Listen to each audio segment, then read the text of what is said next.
Aw, isn't that nice? Welcome back, Troglodytes, to your daily dose guitar information, the Trogly's Guitar Show. It's always fun buying a guitar from a fan. So, your eyes do not deceive you, this Lifton reissue case is like oddly yellow. It came to us from Hawaii, so I wonder if it's been sun faded. But wait until you see this unique 59 reissue. Look at that. There's not a single 59 out there that looked like this with a blue quilt top, but I just knew I had to document this thing when I saw it. Because not only does it have the beautiful top, wait until you see the headstock on this thing. It's also matching, so instead of a Hollywood veneer, it's actually just a quilted maple veneer. How awesome. So that's pretty much why I bought this one. Quilt top, blue, matching headstock. However, when I was storyboarding this episode to make sure I get all the points that I want to get across, I realized I made a grave mistake. So I sat down at my computer like I normally do. I pull up the reverb listing just to refresh my memory because I bought the guitar about a week and a half ago. It took some time to get here. And then I went, oh no. I didn't realize I bought a 2012 reissue. No! Nobody wants these things. They're trash. You might as well just crack them in half and throw them away. Nobody in their right mind would buy one of these things. I've been scammed. At least if you were an internet forum guy back in 2016, that's what you would have been saying. Because 2012 was kind of an interesting year for Gibson. So when it comes to historic reissues, there's 3 main subcategory sections, but I'm actually going to teach you about 5. But if you're not going to remember anything else, remember it's 2011 and before, 2012, and then 2013 through modern day. If you're buying a reissue and you want it to be as accurate as possible, you want to pay the slight premium that the 2013s through modern day will get you. Why is that? Because 2013 is when they bring hide glue construction. And technically you can subcategorize that even further, 2019 until modern day, because that's the last time they changed a few nitpicky details. And on the other side, if you just want a great deal on a great playing guitar, but you don't necessarily care about the pickup spacing being exactly correct, or the Les Paul model silkscreen being in the exact right position, the 2011 and befores can be fantastic players, especially the early 2000s. Now, it's a gradual evolution, but you're probably wondering, why is 2012 singled out? It's due to the government raids. Gibson could not get rosewood that was thick enough to use for the fretboard, so they used a laminate, so it's a 2-piece board. It's just 2 pieces of rosewood sandwiched on top of each other. It looks like this if you would have an unbound version, because it's not just the historic reissues. Some Gibson USAs also had it. The big concern a lot of people had was the fact that the small layer was on top, and the fret tang actually sinks all the way through it, essentially cutting that top piece of wood into 22 different pieces. Which brings some concerns if you ever had to refret that guitar, one of those pieces may come up. Now, does it really matter? No, most people don't even remember this because it's just like an obscure part of 2012 history that people don't remember 10 plus years later. And outside of people saying, oh yeah, mine's terrible, it came undone on forums, I've never actually seen pictures of it. Now, there is some asterisk to that, like early 2012s and very late 2012s don't have it, but that's the reason why they get singled out. But on the bright side, 2012 is when they brought celluloid inlays back, the real flammable stuff, instead of the acrylic stuff like Gibson USA uses today. Now, I told you there were 2 other categories you could further segment them into, and that would be prehistorics, which is 1983 through 1993. Those do not have the long neck tenon. It's before the custom shop existed. So your next category will be late 1993, early 1994, back when they still had the custom shop edition decals on them. That's when the custom shop officially opens. That's when they introduced the long neck tenon. The very, very early ones have Tom Murphy painting them, and they're just a super historic release. So those 5 categories, they're all great guitars. It just depends how much of a gear snob you want to be, or what details you want exactly right. For me, I find greatness in all the eras. So that is a quick crash course. I mean, remember, the changes were gradual, they're all a little bit different, but that's a good way to segment them as far as how they're valued. Now recently, values have just gone up on all reissues in general, so it's not as big of a deal anymore. But now let's get back to this one. Another unique spec about this one is the fact that we've got gold hardware. Most R9s do not have that. In fact, pretty much no R9s will have that. But to add on to our fretboard topic, how do you know if you have the laminated rosewood fretboard? The only way to find out is if you knock your nut off on a historic reissue, because you've got the binding on the side, so you can't tell usually. Short of doing that, which I'm not going to do because it's going to mess up the finish, you won't exactly know. But you might be curious, what is the story of this one? I honestly don't exactly know. It appears to have been like a dealer limited edition run. I've only ever seen this exact one show up online, but it doesn't mean that there's not another one. But it still has all its original case candy, including this tag, the correct amber switch tip versus the white one somebody put on there, our Gibson gold warranty booklet, which definitely puts us when they were using the two-piece boards. But what makes me question if this one has it is, everything else is pretty custom about it. It's possible they paid a premium.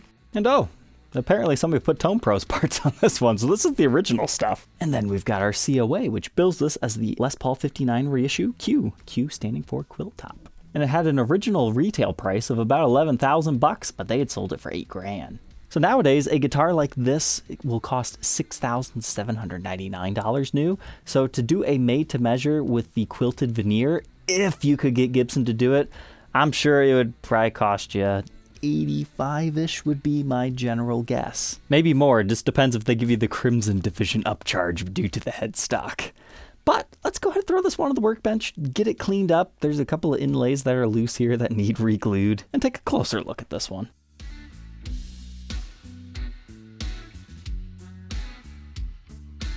Well, that thing was filthy, but now it's back to where it's supposed to be. So the only downside to these blue quilt tops is Gibson likes to get really dark with their blue and purple finishes. So you really have to be under like direct lighting like this to truly appreciate it to its full extent. However, the nice thing about this hue is if you leave it in the sun, it will fade a little bit and it will not be quite as dark. So that is an option for somebody out there. But let's go ahead and take a look at our parts. Our pickup cover is cleaned up beautifully, and it's just our standard Birchbucker 1 in the neck and a matching Birchbucker 2 in the bridge. Now you will notice that this one has a mid-2012 date stamp and was wound by Fan Sari, whereas this one's like a really late 2011. Is it possible the neck has been replaced? Yes, but that's also not that uncommon. We just have to look at our solder joints in there. But here's a look at our neck pickup cavity. You can see our long neck tenon construction, the block of maple that caps off our truss rod channel route, and the maple top joining onto that solid mahogany body. And here's the bridge pickup cavity. Nothing too much going on here though, but you can see more of the same. But now our pickup ratings within the circuit, 8.31 k ohms for the bridge, 7.53 in the neck, and the middle just for fun, a little under 4. So what's currently on it is known as the Tone Pros AVR2. So this is meant to be a more historically correct ABR1, but it's also locking. That's what these screws are. Once the bridge is on the post, you use it to secure it down. And they have more vintage accurate thumb wheels and materials as far as what these things are made out of. Not only has the bridge been replaced, but including our screws right here, as well as the studs for the tailpiece. Here's a look at that Tone Pros bridge. Pretty much when people want the best of the best, they put these on. Normally, I would switch things back to original, but since this guitar is more so player's grade, I think I'm just going to leave the really nice player's parts on here. But here's a look at the Gibson ABR1, that'd be error correct. It just has its namesake on it. And then the original tailpiece would just have a single casting mark in the center there. And while cleaning this one, I noticed another thing that makes this a strange R9.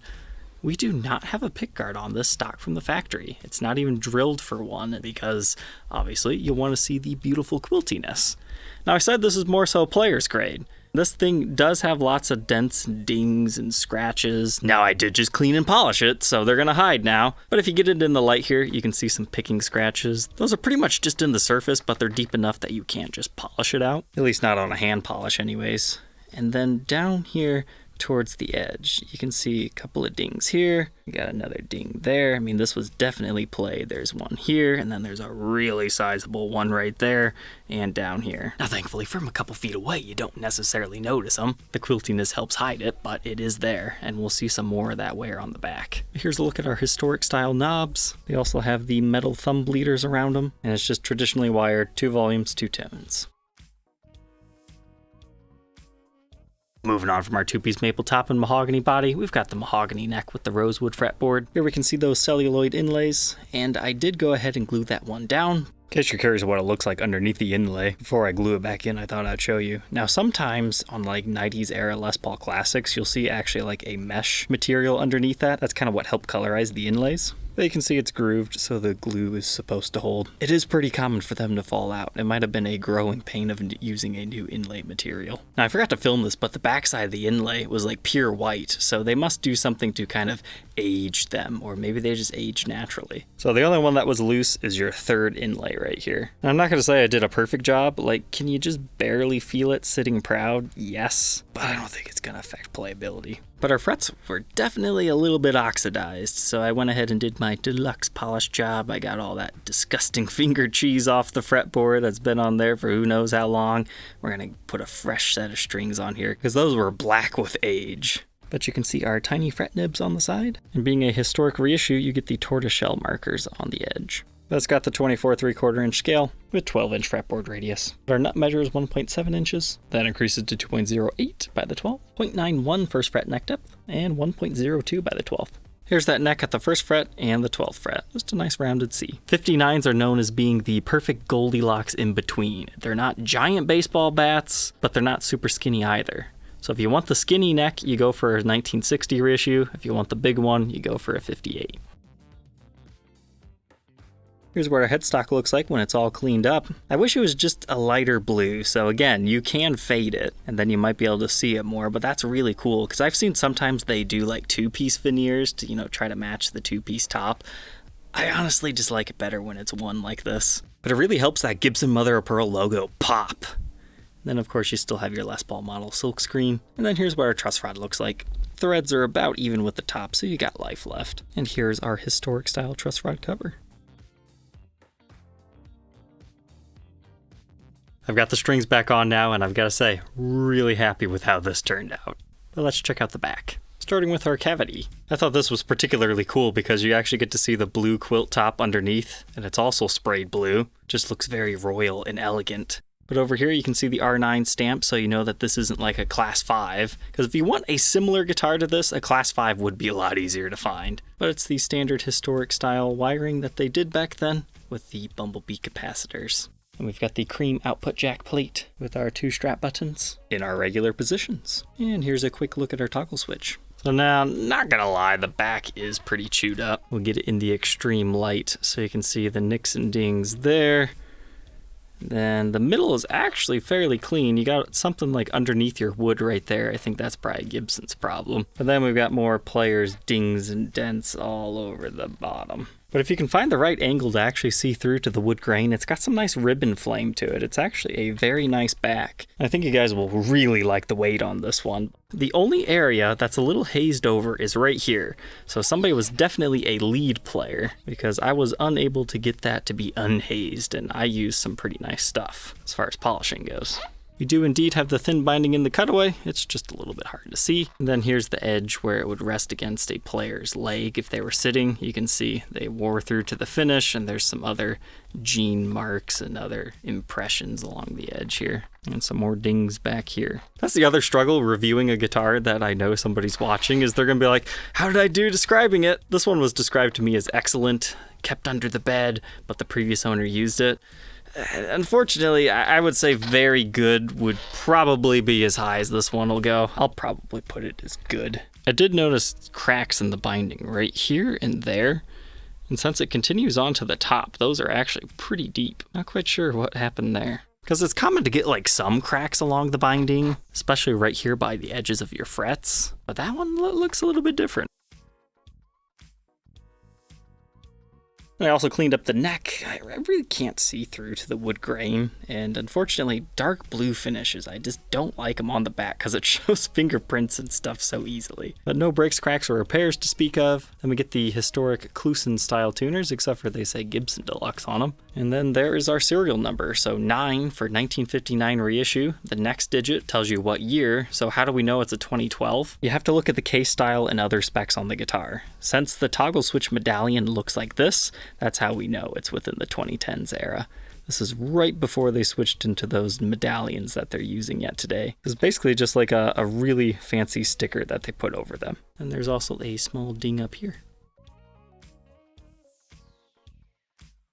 So I told you there was something else special about this one. Keep in mind, this is a solid mahogany body. How much does it weigh? 8 pounds, 4.8 ounces. That is very, very good because your average is like 9.5. So despite the two-piece fretboards, the 2012s are fairly well known for being pretty lightweight, but that's a really special example. Somebody had to have spec'd that out as a lightweight one. So I think now we know why it got played. So let's go ahead, plug it in, and hear how this one sounds.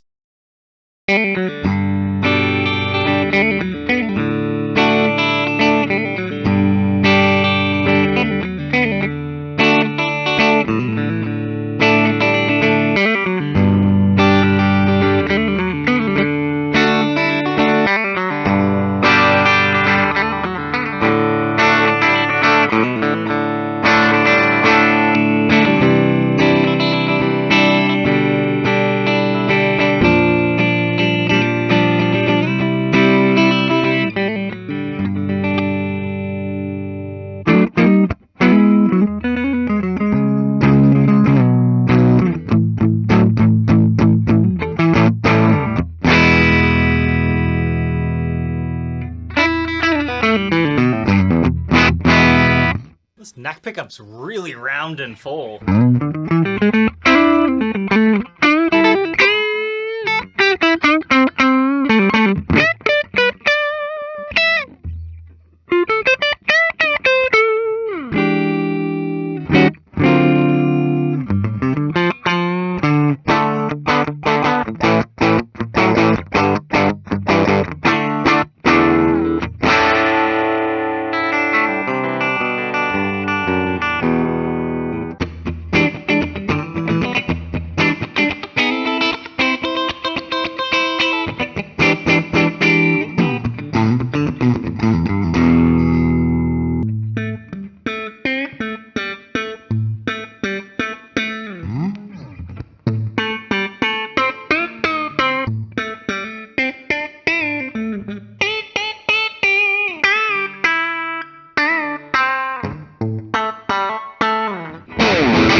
Now in Distorted Land, it's the bridge pickup that steals that show.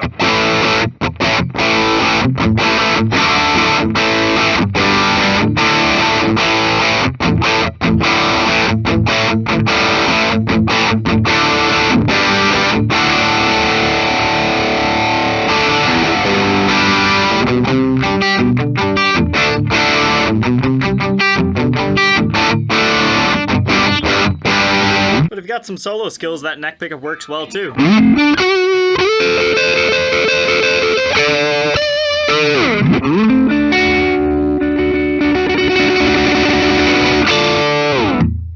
Now that we know all about this very unique R9, what are my final thoughts on this thing? Definitely glad I gave it a chance. I can see why it was played so much. Really light on a strap, and it sounds phenomenal. These burst buckers in this one are definitely a winning pair. And the Tone Pros hardware, I'm sure that doesn't hurt either. I just wish it was maybe a different color that was easier to see. I'm not sure on stage this would really necessarily stand out, but when you look at it in person, it's quite fantastic. Really depends on your lighting situation. Like here for the camera, it's not showing too much, but in the room, it's perfectly fine. It's like a gorgeous quilt top. So it's one that's mainly appreciated as a player, not necessarily as like a display collection piece. You have to have it in your hands to get the full effect. So alright, Troglodytes, if you're interested in being the next owner of this one, you can find it for sale on my website, troglysguitarshow.com. And if nobody wants it, I've got no problems holding on to this one for a little bit. This was a mighty fine player, and the fact that it has a fancy headstock is just added bonus. But I hope you enjoy your newfound guitar knowledge. Don't forget to like, comment, and subscribe, and we'll catch you tomorrow on the next one. Take care.